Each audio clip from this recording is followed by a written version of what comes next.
Boa noite, queridos.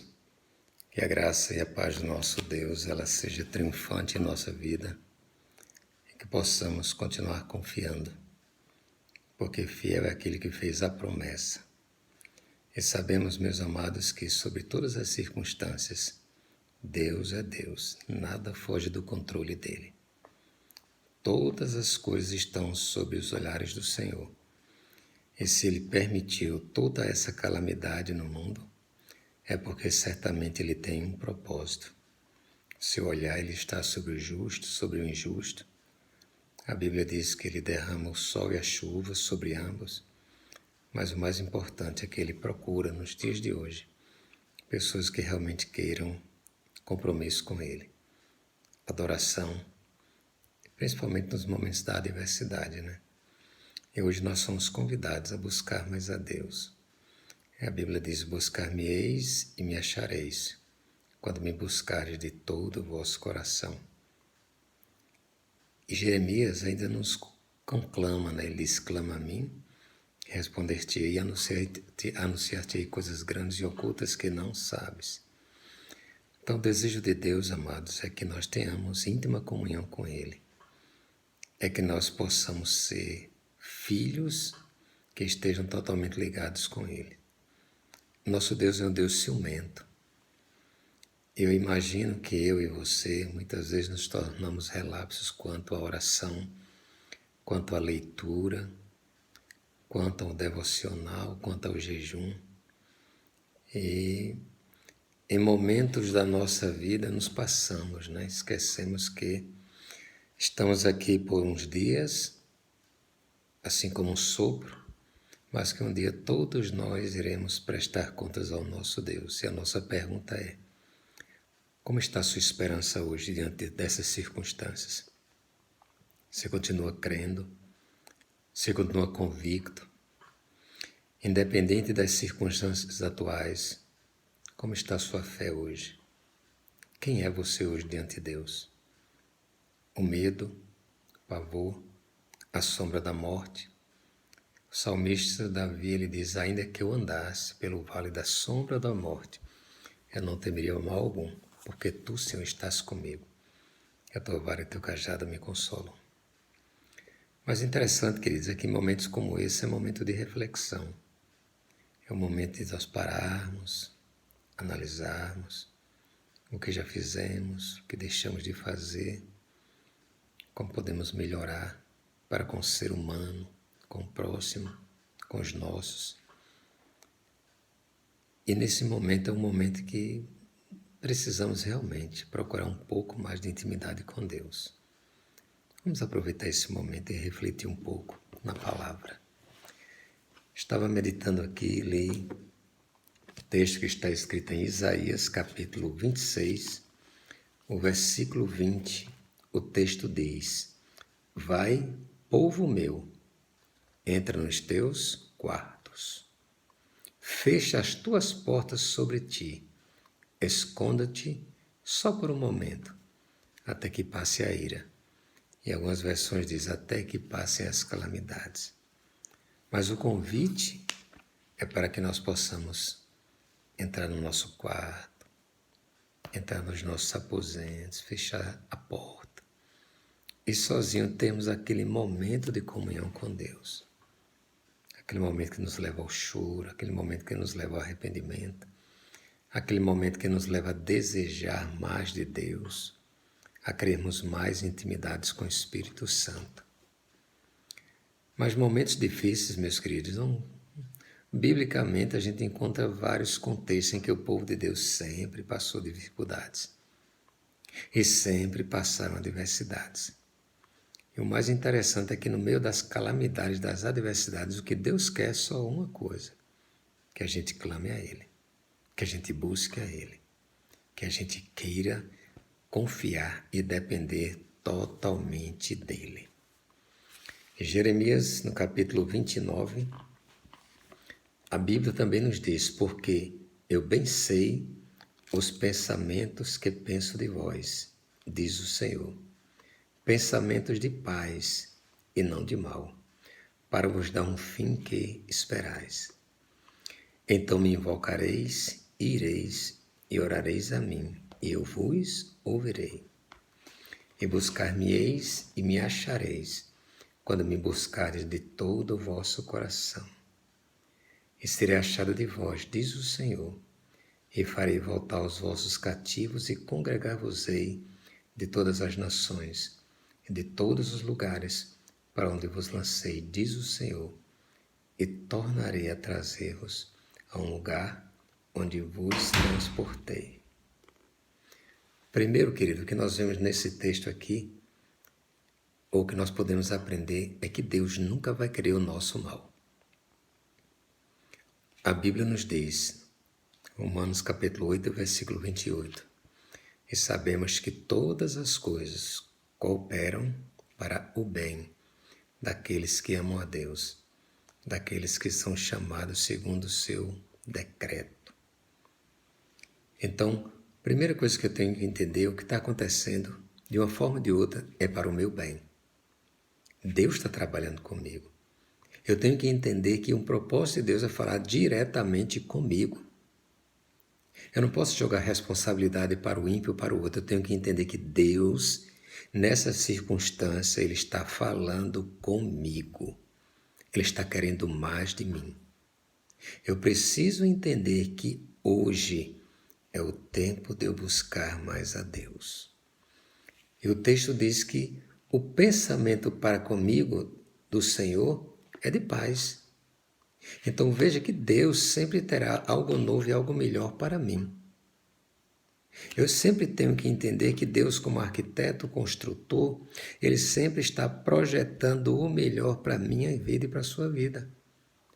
E Ele diz, olha, pensamentos de paz e não de mal. Deus nunca vai querer o mal para o seu povo. Mas aí você me pergunta, mas por que tantas coisas vêm acontecendo? Queridos, a Bíblia diz que o salário do pecado é a morte. O preço do pecado é a morte. O preço da rebelião, que vai de encontro à palavra de Deus, é a morte física e espiritual. E a rebelião é algo que tem sido muito natural no meio do povo.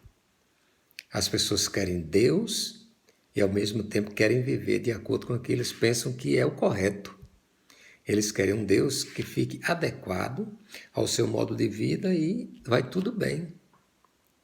Mas a Bíblia, irmãos, pela palavra do Senhor, ela sempre está chamando um povo para ser separado, para ser santo. Porque Deus tem um projeto para a vida de cada um de nós. Mas nesse projeto de Deus, uma das coisas que Deus exige no meio do seu povo é santidade, é separação, é um olhar diferente.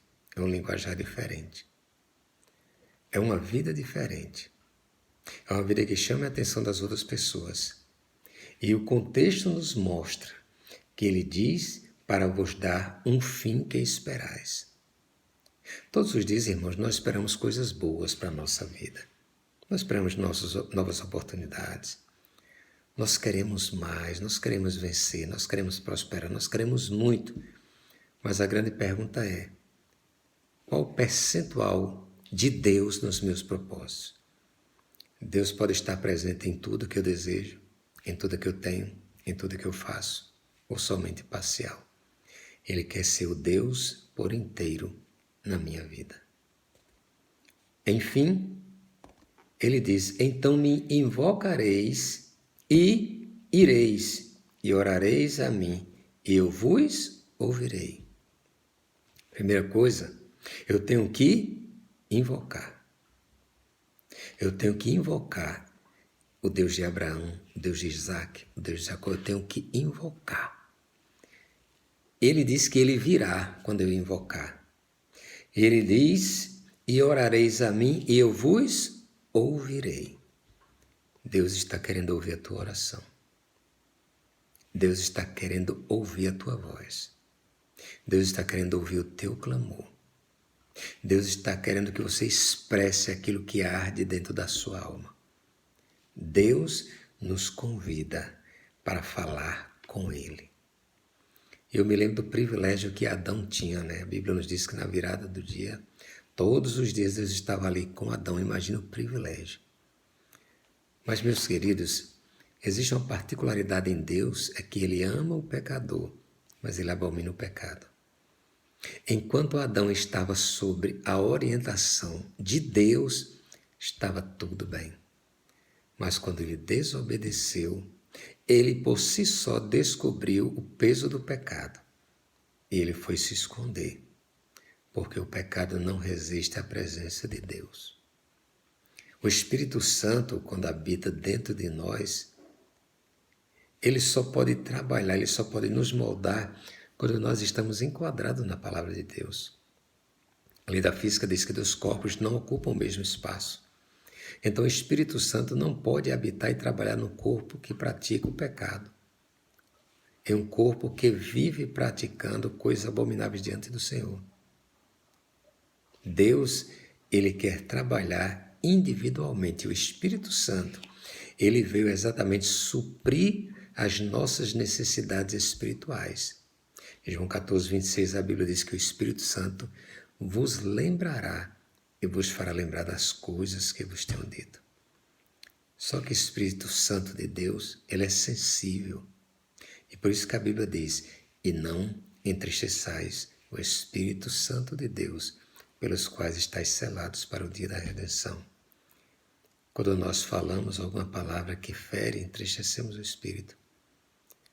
Quando nós maldizemos o outro, nós entristecemos o Espírito. Quando não estamos enquadrados na palavra de Deus, entristecemos o Espírito. Quando permitimos que qualquer coisa tome o lugar de Deus, nós entristecemos o próprio Deus. Deus quer ter sempre a primazia, quer ser a primazia em nossa vida. Ele diz, e buscar-me-eis, e me achareis, quando você me buscar de todo o seu coração. Então, irmãos e queridos, não basta apenas orar. Não basta apenas ter um período de oração. É preciso mais. É preciso querer conhecer a Deus e ter intimidade com Ele. Um exemplo é um pai que tem 7 filhos. Ele ama todos 7. Mas tem um que ele se apega mais porque esse filho lhe dá mais atenção. Esse filho lhe dá mais carinho. Esse filho está mais próximo dele. Então, tendencialmente, o pai vai se apegar mais a esse filho. Ele ama todos, ama, mas um chama a atenção. O nosso convite para você nesta noite é chame a atenção de Deus. Faça alguma coisa que mova o coração de Deus. Faça algo que chame a atenção dele. Nós sabemos, queridos, que Deus já sabe tudo. Ele é onipresente, onisciente, onipotente. Ele sabe tudo. Mas se existem outras formas de nós surpreendermos Deus, é querermos sermos diferentes. É fazermos algo que está além daquilo que imaginamos. Uma das coisas principais é querer estar mais próximo de Deus, surpreender Deus, estar pertinho dele, querer mais dele. E serei achado de vós, diz o Senhor, e farei voltar os vossos cativos. Queridos, há uma promessa de restauração. Há uma promessa de vitória para a nossa vida. Tudo o que está acontecendo é passageiro. Tudo o que está acontecendo é um fato, nós não podemos mudar a realidade. Mas nós não podemos esquecer das promessas. As promessas que Deus fez ao seu povo. Uma promessa de bênção, uma promessa de paz, uma promessa de uma vida abundante.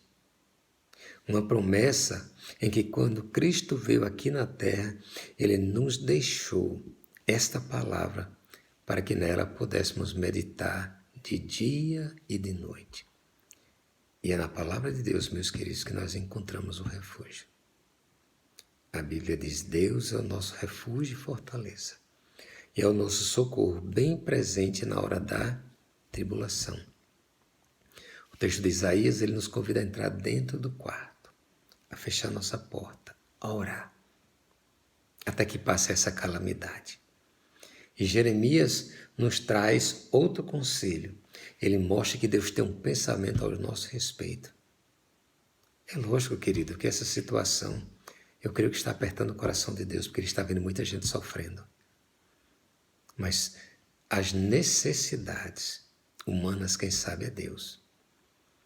A Bíblia diz, assim como o pai se compadece do filho, assim o Senhor se compadece daquele que o teme, porque Ele conhece a nossa estrutura e lembra-se que somos pó. Ele conhece a tua estrutura, Ele conhece a minha estrutura. Mas independente de como você esteja, Deus tem um pensamento de paz para a nossa vida. Hoje toma posse dessa palavra. Deus tem algo bom. Deus tem um pensamento de vitória, um pensamento de livramento. Deus tem um pensamento de livrar o seu povo. Vamos buscar mais a Deus. Vamos nos enquadrar na vontade de Deus. A Bíblia diz, meus queridos, feliz é a nação cujo Deus é o Senhor. Vamos orar para que o Senhor seja o Deus da nossa nação. Que não haja nada que ofusque a imagem de Cristo na nossa bandeira brasileira. Vamos orar pelas nossas autoridades. Vamos estar submissos àquilo que Deus tem usado as autoridades. Mas vamos entender. Este momento já marcou a história, mas já marcou a sua vida, já marcou a minha. Já está no calendário de Deus, que tudo isso vai passar e nós iremos cantar o hino da vitória. A probabilidade são de calamidades, de pandemias. As notícias de Jó têm se espalhado, mas não podemos esquecer que Jó disse antes, eu te conhecia só de ouvir falar, mas hoje meus olhos te contemplam. Queridos, nos momentos da adversidade, nos momentos que nós nos rasgamos e entendemos que o que temos, se não for para ser desfrutado pelos nossos, não vale a pena. Não vale a pena uma casa tão luxuosa, uma casa tão bonita se eu não tenho ninguém para visitar. Não vale a pena eu ter um carro tão bom se eu não posso dirigir. Do que está valendo toda a riqueza do mundo hoje, e as pessoas estão apavoradas. É Deus mostrando que Ele é e continuará sendo Senhor de todas as coisas. E quando o homem pensar que está dominando a situação, Deus entra no cenário para mostrar que Ele é o Pai, Senhor e Criador. Mas como Pai, Senhor e Criador, imagina, Ele olha para mim e para você e nos chama de filhos. Em Cristo Jesus nós somos filhos. E Jeremias conclui dizendo, serei achado de vós, diz o Senhor. Deus quer ser achado no nosso meio. Nós temos espaços para muitas coisas, mas Deus quer ser achado dentro da minha vida, dentro da sua vida. Vamos buscar a Deus. Vamos madrugar em oração. Vamos buscar a Deus. Vamos querer mais de Deus.